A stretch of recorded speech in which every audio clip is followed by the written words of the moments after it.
मुनफरिद हो, तो उसके लिए हमें कुछ चीज़ें बताई गई हैं कि हमें हौसला होना बहुत ज़रूरी है, हम जो है वो पुरअज़्म होने चाहिए, हमारा इरादा जो है वो पुख्ता होना चाहिए और हम बहादुर इंसान होने चाहिए। ये 3 खूबियाँ हर उस इंसान में ज़रूर होंगी जिसकी शख्सियत नुमायाँ होगी, यानी दूसरे लोगों से वो प्रोमिनेंट होगा। ठीक है बेटे, ये लोग जिस काम का आज़्म करते हैं इसे पूरा करते हैं। अब ये एक और खूबी बता दी है कि जो कोई भी काम करने का आज़्म करें उसे पूरा करें। ठीक है, इनके काम लोगों की ज़िंदगियों पर नुमायाँ असर डालते हैं। ठीक है, यानी इसका मतलब कि वो लोगों की ज़िंदगियों में बेहतरी की वजह बनते हैं। इन्हीं खूबियों की बिना पर ये पूरी दुनिया में जाने जाते हैं और तारीख़ी शख्सियत कहलाते हैं। कायद आज़म मोहम्मद अली जिन्ना रहमतुल्लाह अलैह भी ऐसी ही शख्सियत थे। आपका आज़म था कि पाकिस्तान बनकर रहेगा। आपने अपने इस इरादे को बर्र-ए-सगीर पाको हिंद के मुसलमानों के साथ मिलकर अमली जामा पहनाया, यानी अमली तौर पर उसको करके भी दिखाया, अमल में लाया, जिसकी बदौलत आज हम एक आज़ाद मुस्लिम रियासत में आज़ादी का सांस ले रहे हैं। ठीक है बेटे, आगे हमें बताया जा रहा है, कहा जा रहा है कि सोचें और जवाब दें कि आपकी पसंदीदा तारीख़ी शख्सियत कौन सी है और क्यों है। तो हम कायद आज़म रहमतुल्लाह अलैह के बारे में लिख सकते हैं क्योंकि वो बानी पाकिस्तान है। पाकिस्तान की चंद नुमाया तारीख़ी शख्सियात के नाम लिखें। जब आप ये इस सबक को पढ़ेंगे इसमें भी आपको मिलेंगी उन शख्सियात के नाम मिलेंगे। वैसे आप लोग कह सकते हैं अल्लामा मोहम्मद इकबाल, कायद आज़म रहमतुल्लाह अलैह, सर सैयद अहमद ख़ान, मोहतरमा फ़ातिमा जना, ठीक है, और सरदार अब्दुल रब निश्तर और बहुत सारे लोग अल्हम्दुलिल्लाह ऐसे हमारी तारीख़ में मिलते हैं कि जिनकी शख्सियात जो थी वो नुमायाँ थी तारीख़ में। ठीक है बेटे, तो सिर्फ जहाँ 4 का नाम कहा गया था, आप कोई भी 4 शख्सियात के नाम लिख सकते हैं। आइए ऐसी शख्सियात के बारे में जानते हैं जिन्होंने अपनी बेमिसाल खिदमात से बर्र-ए-सगीर पाको हिंद की तारीख़ में नाम पैदा किया। तो सबसे पहला नाम जिसका तज़किरा किया जा रहा है यहाँ पे वो ये हैं सर सैयद अहमद ख़ान। ये 1817 में पैदा हुए और 1898 में दुनिया से रुखसत हुए। सर सैयद अहमद ख़ान एक मुसन्नफ़, उस्ताद और फ़लसफ़ी थे। उन्होंने मुसलमानों की तालीम व तरबियत और बेदारी के लिए भरपूर जिद्दोजहद की। ये 1857 की जंग आज़ादी के बाद का दौर था। 1857 की जंग आज़ादी मुसलमानों और हिंदुओं ने अंग्रेज़ों के ख़िलाफ़ मिलकर लड़ी थी। बदकिस्मती से मुसलमान और हिंदू इस जंग में कामयाब ना हो सके। हिंदू रहनुमाओं ने अंग्रेज़ों को यकीन दिलाया कि वो उनके साथ हैं और जंग आज़ादी में सिर्फ मुसलमानों ने ही सिर्फ मुसलमानों ने ही हिस्सा लिया था। यूँ अंग्रेज़ों ने इस जंग का ज़िम्मेदार सिर्फ मुसलमानों को ठहराया और उनको मुआशी, सियासी और मुआशरती तौर पर कमज़ोर कर दिया। ये वो हालात थे जिन्होंने 2 कौमी नज़रिए की राह हमवार की। सर सैयद अहमद ख़ान पहले मुसलमान रहनुमा थे जिन्होंने बर्र-ए-सगीर के मुसलमानों के लिए कौम का लफ्ज़ इस्तेमाल किया।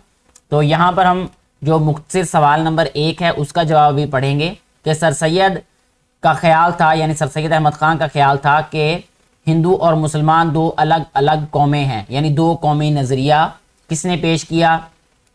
सर सैयद अहमद ख़ान ने। और वो क्या था कि हिंदू और मुसलमान 2 अलग अलग कौमें हैं क्योंकि उनका मज़हब, उनकी तारीख़, उनकी सकाफ़त और उनकी तहज़ीब एक दूसरे से मुख्तलिफ हैं।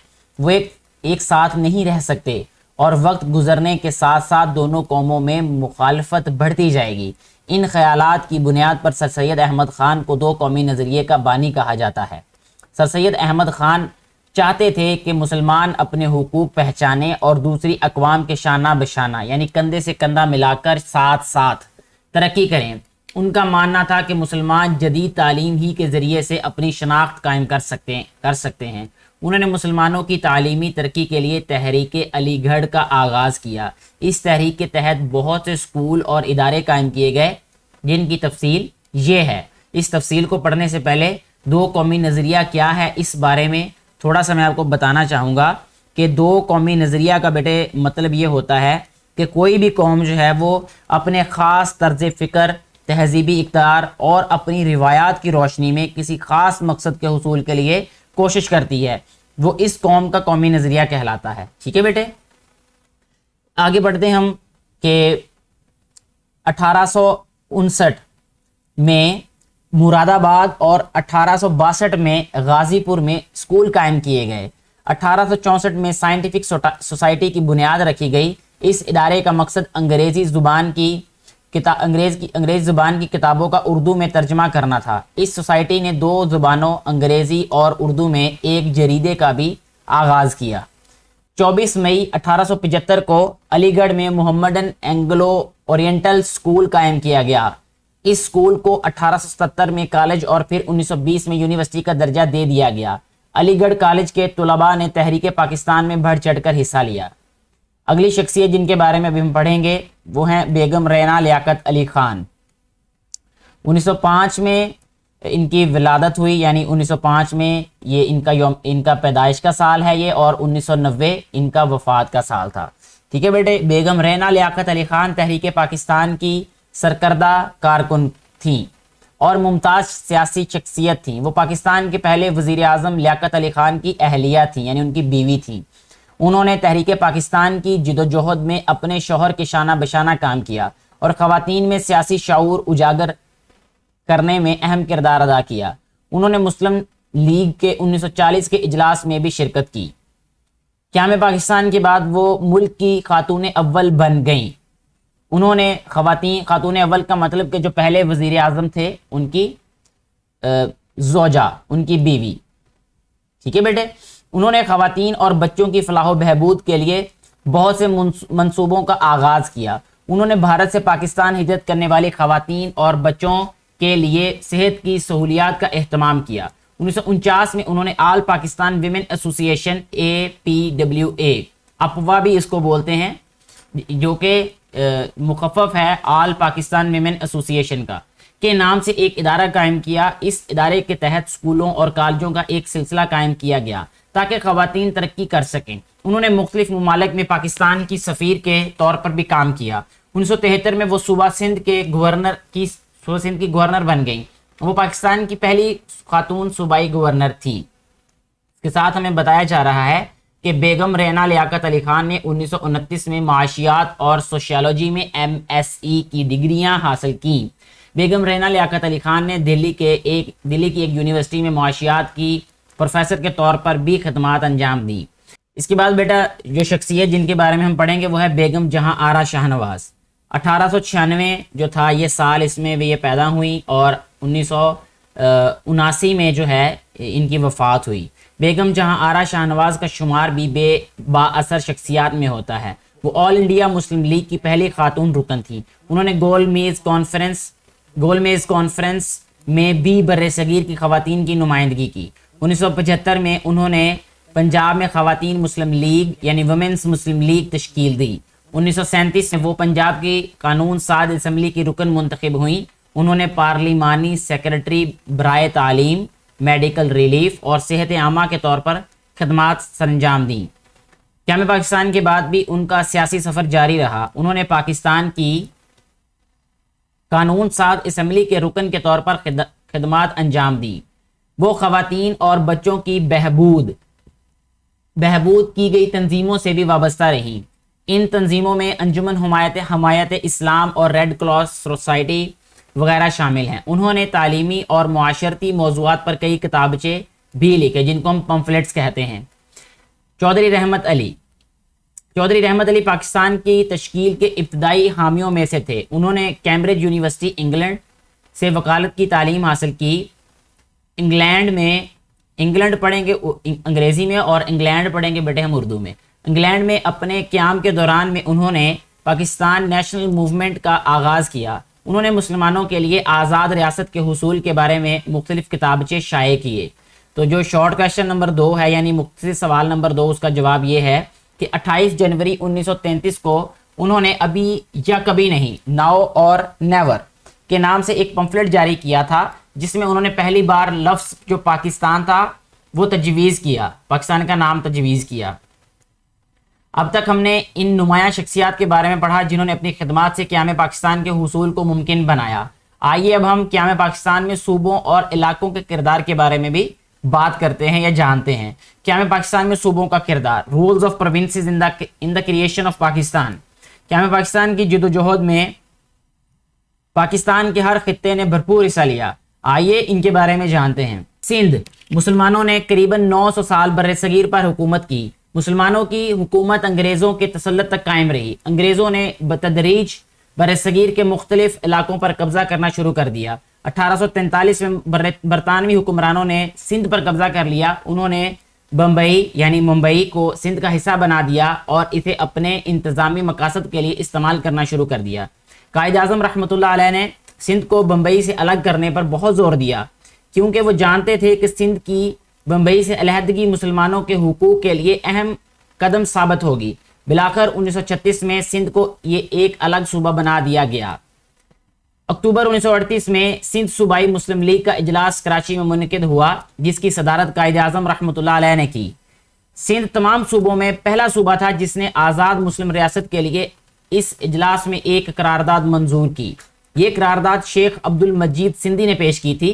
सिंध के नुमायां रहनुमाओं में कायद-ए-आज़म रहमतुल्लाह अलैह, मोहतरमा फातिमा जनाह, सर अब्दुल्ला हारून, बेगम अब्दुल्ला हारून, रैना लियाकत अली खान, जी एलाना और मोहम्मद अयूब खोड़ो वगैरह शामिल हैं। सिंधी अवाम में आज़ाद मुल्क का शऊर बेदार करने में सियासी रहनुमाओं के साथ साथ ताजरों, मजहबी रहनुमाओं और तलबा ने भी अहम किरदार अदा किया। इस पैराग्राफ में बेटे आपने ये जो नाम हैं, ये जो दिए गए हैं, यानी सिंध की जो नुमायां रहनुमा हैं, इनके नाम आपने अच्छी तरह याद करने, क्योंकि ये हम मश्क में भी पूछे गए हैं ये। अच्छा बेटे, इसके बाद बताया जा रहा है कि सिंधी अवाम में आज़ाद मुल्क का शऊर बेदार करने में सियासी रहनुमाओं के साथ साथ ताजरों, मजहबी रहनुमाओं और तलबा ने भी अहम किरदार अदा किया। सिंध मुस्लिम स्टूडेंट फेडरेशन और सिंध मदरसातुल इस्लाम कराची के तलबा ने पाकिस्तान की तहरीक में बढ़ चढ़ कर हिस्सा लिया। सिंध के लोगों ने करारदाद पाकिस्तान की भरपूर हिमायत की। 26 जून 1947 को सिंध असम्बली ने बाज़ाब्ता तौर पर पाकिस्तान में शामिल होने का फैसला किया। इस फैसले से सिंध पाकिस्तान में शामिल होने वाला पहला सूबा बन गया। इसके बाद बारी आती है पंजाब की, यानी पंजाब का क्या किरदार रहा। सूबा पंजाब हमेशा से सियासी सरगर्मियों का मरकज रहा है। पंजाब के मुसलमानों को एक प्लेटफार्म पर जमा करने के लिए सर मियां मोहम्मद शफी ने 1906 में पंजाब मुस्लिम लीग कायम की। पंजाब की सियासत में अल्लामा मोहम्मद इकबाल रहमतुल्लाह अलैह, सर मियां मोहम्मद शफी और मलक बरकत अली ने अहम किरदार अदा किया। ठीक है जी, तो ये पंजाब की वो शख्सियात थी जिनके नाम हम लिखेंगे। उन्होंने बर्र-ए-सगीर के मुसलमानों के लिए जुदागाना यानी अलग इंतखाबात की हिमायत की ताकि मुसलमान अपनी अलहदा शनाख्त हासिल कर सकें। 1930 में अल्लामा मोहम्मद इकबाल रहमतुल्लाह अलैह ने खुतबा इलाहाबाद में 2 कौमी नज़रिया की बुनियाद पर तकसीम हिंद की तजवीज़ पेश की। मुसलमान रहनुमाओं की अपील पर कायद-ए-आज़म मोहम्मद अली जिन्ना रहमतुल्लाह अलैह इंग्लैंड से वापस आ गए और मुसलमानों की क़यादत संभाली। 23 मार्च 1940 को लाहौर के मंटो पार्क में ऑल इंडिया मुस्लिम लीग का सालाना इजलास मुनक़िद हुआ। इस इजलास में मुसलमानों ने अलहदा वतन के मुतालबे के लिए एक करारदाद पेश की, जिसे करारदाद पाकिस्तान का नाम दिया गया। आज़ाद रियासत पाकिस्तान के हुसूल के लिए पंजाब के तलबा ने दिन रात मिसाली काम किया।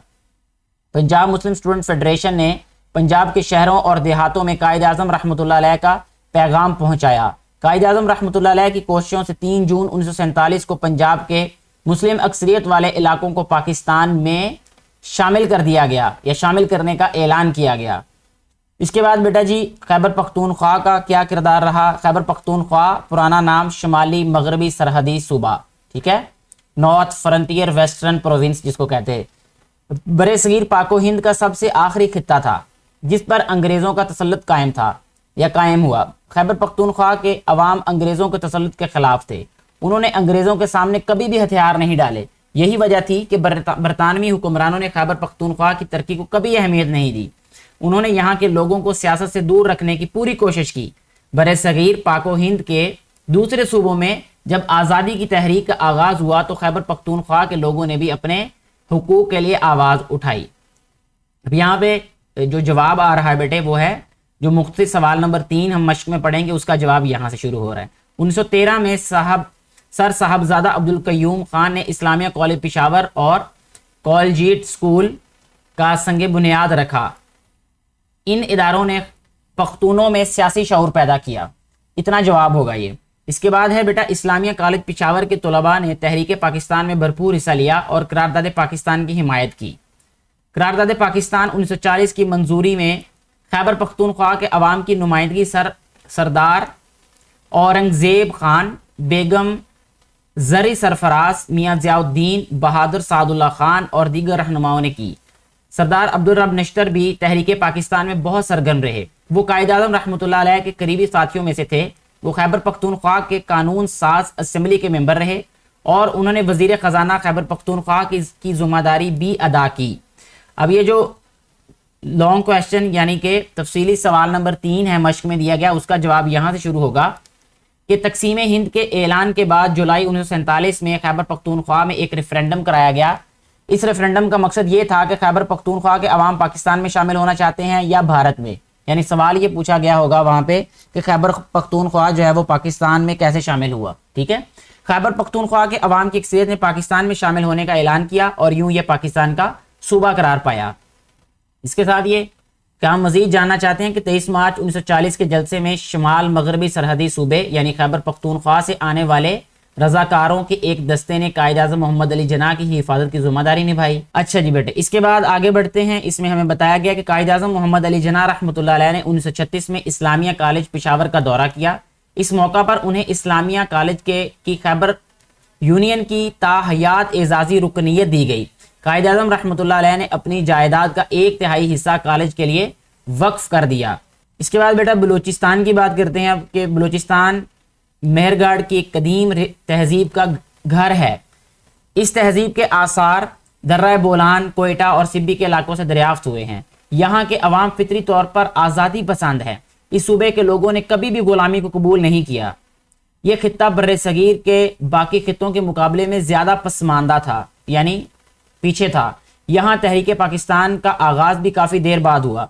1939 में कायद-ए-आज़म रहमतुल्लाह अलैह की हिदायत पर काजी मोहम्मद ईसा ने बलूचिस्तान मुस्लिम लीग को मुस्तहकम किया। काजी मोहम्मद ईसा की अहलिया बेगम सईदा काजी ने भी तहरीक पाकिस्तान में बढ़ चढ़कर हिस्सा लिया। जब कायद-ए-आज़म रहमतुल्लाह अलैह कोयटा तशरीफ़ लाए तो उनके जलसे का इंतज़ाम करने में वो पेश थीं। फजल अहमद गाजी, मलिक अब्दुल्ला जान कासी और फतेह मोहम्मद ने बलूचिस्तान की आवाम की रहनुमाई की। बलूचिस्तान के अवाम ने करारदाद पाकिस्तान 1940 की भरपूर हिमायत की। बलूचिस्तान के शाही जरगे ने जून 1947 में पाकिस्तान में शामिल होने का फैसला किया। इस फैसले में नवाब मोहम्मद खान जोगजई और मीर जाफर खान जमाली पेश थे। इसके बाद बेटे बात करते हैं गिलगित बल्तिस्तान की। इसमें बताया जा रहा है कि जब तहरीक पाकिस्तान अपने उरूज पर थी, इस वक्त गिलगित बल्तिस्तान महाराजा के ज़ेरे नगी था। 3 जून के मंसूबे के तहत तमाम आज़ाद रियासतों को इख्तियार दिया गया कि वो पाकिस्तान या भारत में शामिल हो जाएं। महाराजा हरी सिंह ने अवाम की उमंगों को पसे पुश डालकर भारत के साथ इल्हाक का फैसला किया। इस पर गिलगित स्काउट्स और कश्मीर 6th इन्फेंट्री के जवानों ने मिर्ज़ा हसन खान, बाबर खान और शाह खान वगैरह की क़यादत में डोगरा राज के खिलाफ ऐलान बगावत किया और 1 नवंबर 1947 को गवर्नर घनसारा सिंह की हुकूमत को ख़त्म करके गिलगित बल्तिस्तान की आज़ादी का ऐलान कर दिया। 2 नवंबर 1947 को स्काउट लाइन में पाकिस्तान का झंडा लहराकर एक उबूरी हुकूमत यानी जैसे प्रोविंशियल गवर्नमेंट कहते हैं कायम की। शाह रईस खान इसके सदर और Mirza Hasan Khan commander in chief मुकर्रर हुए। सरदार मोहम्मद आलम ने 16 नवंबर 1947 को गिलगित पहुंचकर इलाके का नज़्म नस्क संभाला और इलाके पर हुकूमत पाकिस्तान की अमलदारी कायम हो गई। आज़ाद जम्मू कश्मीर। बरसगीर पाको हिंद में तकसीम के वक्त आज़ाद जम्मू कश्मीर भी आज़ाद रियासत थी। इसकी बेशतर आबादी मुसलमान है। बरसगीर पाको हिंद में आज़ादी की लहर ने यहाँ के अवाम को भी मुतासर किया। सैयद ज़ियाउद्दीन इंदराबी तहरीक पाकिस्तान के नुमाया रहनुमा थे। उन्होंने 23 मार्च 1940 के जलसे में कश्मीरियों के वफ्द की नुमाइंदगी की और करारदाद पाकिस्तान की भरपूर हिमायत की। चौधरी गुलाम अब्बास का शुमार भी कश्मीर के मुख्तलिफ रहनुमाओं में होता है। बरसगीर पाको हिंद की तकसीम के वक्त आज़ाद रियासतों को इख्तियार दिया गया कि वो पाकिस्तान या भारत में शामिल होने या आज़ाद रहने का फैसला कर सकती हैं। कश्मीर के लोग पाकिस्तान में शामिल होना चाहते थे, लेकिन कश्मीर के महाराजा हरी सिंह ने 26 अक्टूबर 1947 को कश्मीर का इल्हाक भारत से कर दिया। इस पर कुछ कश्मीरी अवाम ने महाराजा के खिलाफ जिहाद का ऐलान कर दिया और कश्मीर का कुछ हिस्सा आज़ाद करवाकर पाकिस्तान में शामिल हो गए। इसके साथ ही बेटा हमारा जो सबक है ये मुकम्मल हो जाता है। इसके बाद हमें बताया गया है कि ऑल इंडिया मुस्लिम लीग 30 दिसंबर 1906 को कायम हुई और कायद-ए-आज़म रहमतुल्लाह अलैह ने 1913 में मुस्लिम लीग में शमूलियत इख्तियार की। आगे सवालात हैं यहाँ पे इनके जवाबात मैं आपको पहले बता चुका हूँ सबक में कि पहला सवाल है दो कौमी नज़रिए से क्या मुराद है और इस नज़रिए के बानी किसे कहा जाता है। पाकिस्तान का नाम किसने और कब तजवीज़ किया। इस्लामिया कॉलेज पेशावर किसने कायम किया, इसकी तारीख के बारे में आप बताएं। ठीक है। और अगला सवाल ये तफसीली सवालात हैं। अब ये इसमें सर सैयद अहमद ख़ान ने बरसगीर के मुसलमानों की बेदारी के लिए क्या खिदमात अंजाम दी, ये भी हमने पढ़ा। बेगम रहीना लियाकत अली ख़ान की सियासी और माशरती खिदमात, यानी पूरा जो वो हमने टॉपिक पढ़ा वो पूरे का पूरा लिख देना है आपने इसमें। खैबर पख्तूनख्वा के मामले पाकिस्तान में शमूलियत का फैसला कैसे किया, तो रेफरेंडम के ज़रिए किया, वो आपने पढ़ा, वहाँ पे मैंने आपको बताया अभी। सवाल नंबर जो 3 है इसमें कहा गया कि पाकिस्तान के मुख्तलिफ सूबों और इलाकों से तल्लुक़ रखने वाली इन नुमाया शख्सियात के नाम लिखे जिन्होंने तहरीक पाकिस्तान में अहम किरदार अदा किया। हमने तमाम जो सूबों के जो किरदार उसमें उन शख्सियात के नाम पढ़े थे, आप उनमें से वो नाम चुनकर यहाँ लिख सकते हैं। ठीक है बेटे। अच्छा, इससे आगे बढ़ते हैं सवाल नंबर 4 की जानिब। इसमें कहा गया आप में कौन सी 3 ऐसी खूबियाँ हैं जिसकी वजह से आप मिसाली शख्सियत या हीरो बन सकते हैं, अपनी कॉपी में तहरीर करें। तो हर एक अपनी अपनी 3 खूबियाँ लिखे, जिसमें जो मैं अपने बारे में अगर बात करूँ तो सबसे पहली खूबी ये है कि मेहनत, दूसरा ये है कि नाकामी के बावजूद जो है वो मायूस नहीं होना बल्कि अपने काम को आगे बढ़ाते रहना। नंबर 3 ये है कि मुस्तकिल मिजाजी जो है वो उसको अपनाना। अच्छा बेटे, आगे जो है सवाल किसी ऐसी मिसाली शख्सियत की सवाने हयात यानी उनकी ज़िंदगी के बारे में, बायोग्राफी, ठीक है, जिसने माशरे की फलाह बहबूद में अहम किरदार अदा किया हो। तो ये आप लोग खुद लिखिएगा ढूंढ के कोई भी ऐसी मिसाली शख्सियत, जैसे अल्लामा इकबाल, कायद आज़म, जितनी भी हमने पढ़ी हैं शख्सियात। अच्छा जी, इसके बाद आगे आता है बेटे सवाल के दुरुस्त जवाब का इंतखाब करें और टिक का निशान लगाना है। यूनानी तहजीब परवान चढ़ी कहाँ, बहिरा रूम के किनारे, तो यहाँ पे हम बहिरा रूम को टिक कर देंगे। ठीक है बेटे। अगला सवाल है बुद्धों की इबादत गाहों को क्या कहते हैं, स्टूपा कहते हैं बेटे। ठीक है, ये हमने पढ़ा पहले भी। अच्छा, इससे आगे है जी तहरीक अलीगढ़ का आगाज़ किसने किया। तहरीक अलीगढ़ का आगाज़ बेटा जी सर सैयद अहमद ख़ान ने किया था, इसको टिक कर दे। पाकिस्तान की पहली खातून सूबाई गवर्नर कौन थी, बेगम रहीना लियाकत अली ख़ान। ठीक है। बेगम जहां आरा शाहनवाज पंजाब की कानून साज असम्बली की रुकन मुंतखब हुई कब, 1937 में, ये जवाब होगा इसका। अच्छा जी, इसके बाद अगला सवाल है बेटे दुरुस्त और गलत पे निशान लगाना है हमने। चिटन कदीम रूमियों का लिबास था, गलत है ये। अच्छा, इससे आगे ओलंपिक खेलों का आगाज़ 776 कबल अज़ मसीह में यूनान से हुआ, ये दुरुस्त है बेटे। पंजाब पाकिस्तान में शामिल होने वाला पहला सूबा था, ये गलत है। इसके बाद है पाकिस्तान का नाम चौधरी रहमत अली ने तजवीज़ किया, ये दुरुस्त है। बलूचिस्तान के शाही जिरगे ने जून 1947 में पाकिस्तान में शामिल होने का फ़ैसला किया, ये दुरुस्त है ये। ठीक है जी। इसके बाद आता है कालम अलिफ को कालम बे से मिलाना है, तो यहाँ पे सिर्फ हमारे पास है 3 इथन्स को हम किसके साथ मिलाएंगे बेटा जी, कदीम यूनान का शहर है ये। ठीक है। कोलोसियम ये जो है तमाशागाह का नाम है ये यूनान की। ठीक है। पुरशापुरा यानी पेशावर, ये गंदारा का शहर। इसके साथ ही हमारा ये जो सबक है बेटे ये मुकम्मल हो जाता है। मुझे उम्मीद है कि आपने इसमें बहुत सारी नई बातें सीखी होंगी। आपने कुछ भी अगर नया सीखा हो तो नीचे ज़रूर कमेंट करके बताइएगा। वीडियो अच्छी लगी हो तो इसको ज़्यादा से ज़्यादा शेयर कीजिएगा ताकि बेटे और बेटियों को इससे फ़ायदा हो सके, जो कि इस वीडियो को बनाने का मकसद है। शुक्रिया।